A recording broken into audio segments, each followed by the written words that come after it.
पाकिस्तान जाता था उसे कंप्लीटली रोकते हुए शाहपुर कांडी नामक स्थान पर एक डैम का निर्माण करके, जो इतने समय से बना आ रहा था, डैम लगा के पूर्ण विराम दे दिया है। बस ये सुर्खी आपके सामने है, अब इसे आप मैप पर देख सकते हैं। ठीक है साहब, कहां क्या हुआ है, रावी व्यास सतलज की कहानी है। मैप पर अगर आप देखना अब शुरू करेंगे तो आपको समझ में आ जाएगा। यहां पर यह रावी नदी आपको दिखाई दे रही है, और रावी नदी को लेकर के ही, रावी नदी पर दो प्रकार के डैम थे, एक था रणजीत सागर डैम और दूसरा था शाहपुर कांडी डैम। रणजीत सागर डैम पहले बन चुका था, शाहपुर कांडी फिलहाल बनकर के तैयार हुआ है।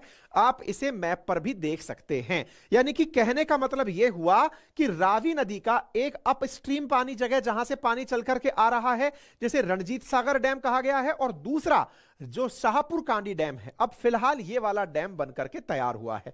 तो रणजीत सागर डैम रावी नदी के ऊपर है, यानी ऊपर से मतलब ये है जहां से रवि ओरिजिनेट होकर के आ रही। रावी आ कहां से रही है, असल में कांगड़ा नामक जगह हिमाचल में, वहां से बनकर आती है।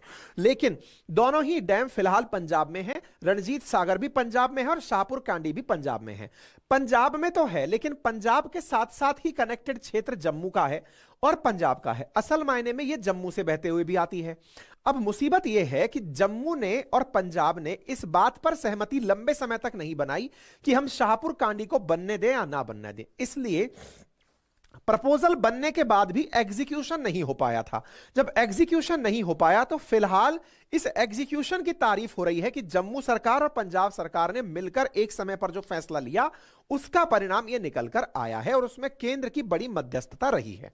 अब थोड़ा सा इसका इतिहास थोड़ा डिटेल में जान लेते हैं। ठीक है साहब, तो 1960 में भारत और पाकिस्तान के बीच में जो सिंधु जल समझौता हुआ, इसको वर्ल्ड बैंक की देखरेख के अंदर करवाया गया था, और उसमें यह तय किया गया था कि रावी व्यास सतलज का पूरी तरह जो पानी है वो भारत रखेगा।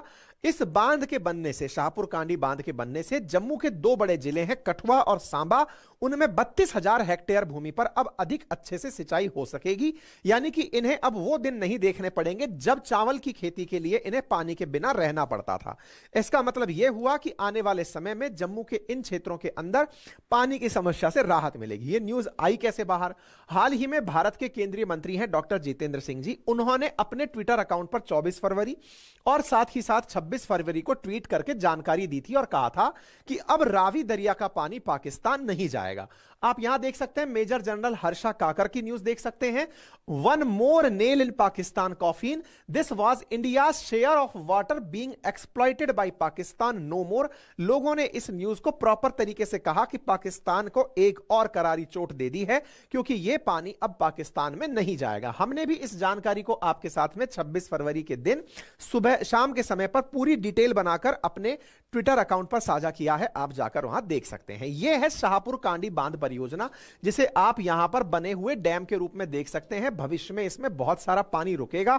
यह डैम की लंबी लंबी ऊंची ऊंची दीवारें आप यहां पर देखकर अंदाजा लगा सकते हैं कि किस प्रकार से वाटर के बीच में बैरिकेटिंग का काम करके पहाड़ों के बीच में पानी को रोकेगा। चूंकि पहाड़ का पानी रुकेगा तो पहाड़ का जल स्तर भी बढ़ेगा और टूरिज्म भी बढ़ेगा। ये एडिशनल एडवांटेज इसके साथ में बताए जा रहे हैं। ठीक है, रावी नदी का पानी जाता कहां था, पहले इंडस में जाता था, अब उसे रोक दिया गया है। क्या कहानी थी इसकी, स्टोरी क्या थी?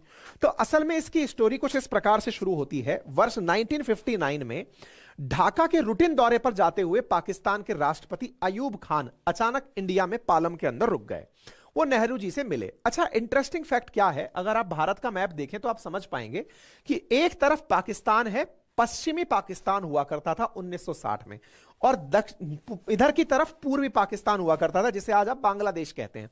तो पश्चिम से पूर्व की तरफ पाकिस्तान के लोग जाते रहते थे। इन्हें बड़ी शर्मिंदगी महसूस होती थी कि एक देश दो हिस्सों में बटा हुआ है।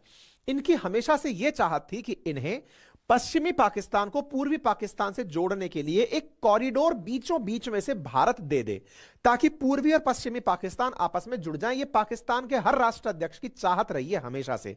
जब 1971 से पहले तो यही होता था, बाद में तब सब खत्म हो गया। तो इनकी चाहत क्या थी कि यहां से ट्रेन रूट मिल जाए, हम यहां से गाड़ी ले जाएं और ट्रेड कर पाएं। अब इस स्थिति में दोनों देश तो अब एक दूसरे के कट्टर दुश्मन हैं। अयूब खान अचानक लैंड करते हैं, और यहां पर भारत में जब वो लैंड करते हैं तो पानी को लेकर के नेहरू जी से बात करते हैं। उनके मन में यह विचार था कि पानी के ऊपर एक समझौता करते हैं। फ्यूचर में इनको एक और ऑफर देंगे। और क्या ऑफर देंगे कि सिंधु का जो पानी जा रहा है, पाकिस्तान में जो पानी जा रहा है, उस पानी के ऊपर डैम बनाकर भारत के राजस्थान वाले राज्य के क्षेत्र को, जो कि अभी रेगिस्तान है, वहां पर पानी भेजेंगे। इन्होंने भारत को प्रपोजल देने का प्लान किया कि इंडस के ऊपर हम डैम बनाएंगे पाकिस्तान में, वहां से राजस्थान को पानी भेजेंगे सो दैट राजस्थान में सिंचाई हो और बढ़िया खेतीबाड़ी हो, नंबर एक। दूसरा, जो बलूचिस्तान प्रोविंस है, करा वहां से पाकिस्तान का जलीय क्षेत्र जहां पर जल सीमा शुरू होती है, ग्वादर पोर्ट वाली, वहां से हम गैस निकाल करके बॉम्बे तक भेजेंगे। यानी भारत को हम बदले में क्या क्या ऑफर कर सकते हैं? नंबर एक, राजस्थान को पानी और मुंबई को नेचुरल गैस। अगर ये दो चीज भारत हमसे ले तो बदले में वो पूर्वी पाकिस्तान को पश्चिमी पाकिस्तान से जोड़ दे। ये इनकी डिमांड थी दिमाग में कि हम ऐसा कुछ मांगेंगे। लेकिन इसको करने के लिए पहले भारत पाकिस्तान के बीच में दोस्ताना व्यवहार होना जरूरी था, लड़ाई झगड़े खत्म होने जरूरी थे। हम ऑलरेडी एक दो युद्ध लड़ चुके थे। ऐसी स्थिति में जब ये यहां पर पहुंचे राष्ट्रपति अयूब खान, तो इन्होंने भारत के साथ सिंधु जल समझौते को लेकर बात रखी। नेहरू जी ने इस बात के ऊपर तुरंत बात को मानते हुए कहा, ठीक है, अगर आप इस बात के ऊपर राजी हैं तो हम लोग एक प्रॉपर एग्रीमेंट कर लेते हैं और बीच में एक अंतरराष्ट्रीय एजेंसी वर्ल्ड बैंक को ले लेते हैं, सो दैट किसी प्रकार की बात हमारे बीच में व्यवधान के रूप में ना रहे। बकायदा इस पर साइन करने के लिए पंडित नेहरू 19 सितंबर से 23 सितंबर के लिए पाकिस्तान की यात्रा पर गए। जब ये पाकिस्तान की यात्रा पर गए तो नेहरू जी बड़े खुश थे इस बात को लेकर के कि अब संभवतः पाकिस्तान से हमारी सारी कन्फ्लिक्ट खत्म हो जाएंगी, क्योंकि पाकिस्तान का रोज रोज का चकचक चकचक बंद हो जाएगा। वो अपने में राजी रहेगा, हम अपने में राजी रहेंगे, कोई बात नहीं, इसको जो चाहिए वो हम दे करके मुक्त हो लेते हैं। ठीक है साहब। नेहरू जी गए तो वहां पर जाकर उन्होंने ये रियलाइज किया कि पाकिस्तानियों में उतना गर्मजोशी से नेहरू जी का स्वागत नहीं किया जितना वो एक्सपेक्ट कर रहे थे कि यार इतना बड़ा फैसला हम करने जा रहे हैं, इसका मतलब पाकिस्तान के दिमाग में कोई और खुराफात चल रही है। पाकिस्तान दिखा कुछ और रहा था लेकिन कर कुछ और रहा था। क्या कर रहा था?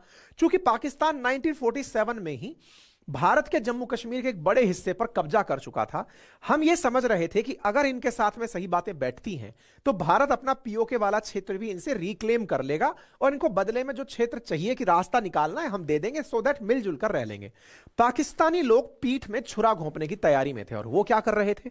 1960 के दौर के अराउंड ही ये लोग जम्मू कश्मीर का एक बड़ा हिस्सा, जो कि पाकिस्तान ने चाइना को ऑफर कर दिया था, अक्साई चीन के आसपास का जो क्षेत्र अगर आप देखते हैं, तो इन्होंने जम्मू कश्मीर का एक जो क्षेत्र है वो निकाल करके सक्सगाम के नाम से पकड़ा दिया था चीन को। ये हमें उस समय आइडिया ही नहीं था। यानी एक प्रकार से हम इस चीज की तैयारी में ही नहीं थे कि जम्मू कश्मीर में अब चीन की भी एंट्री हो जाएगी। और यही कारण था 1962 के अंदर चाइना पाकिस्तान की भाषा बोल रहा था और जब युद्ध हुआ था, है ना। तो हमारे साथ हमेशा, मतलब नेहरू जी उदार व्यक्तित्व के धनी थे और उनके साथ धोखा ही हुआ। हिंदी चीनी भाई बोल बोल करके 1962 के अंदर चीनी घुसाए और अयूब खान ने जो किया वो आपके सामने है। तो कहने का मतलब यह हुआ कि हमने इनके साथ इंडस वाटर ट्रीटी कर ली। ट्रीटी हुई, हमने जो पाकिस्तान में पानी जा रहा था वो जाने दिया, हमने रावी, व्यास, सतलज को भारत में रखा और बाकी 3 नदियां जो थी सीजेआई, चेनाब, झेलम और इंडस, उसका पानी इनको बोल दिया कि तुम लोग इस पानी को अब यूज करते रहना।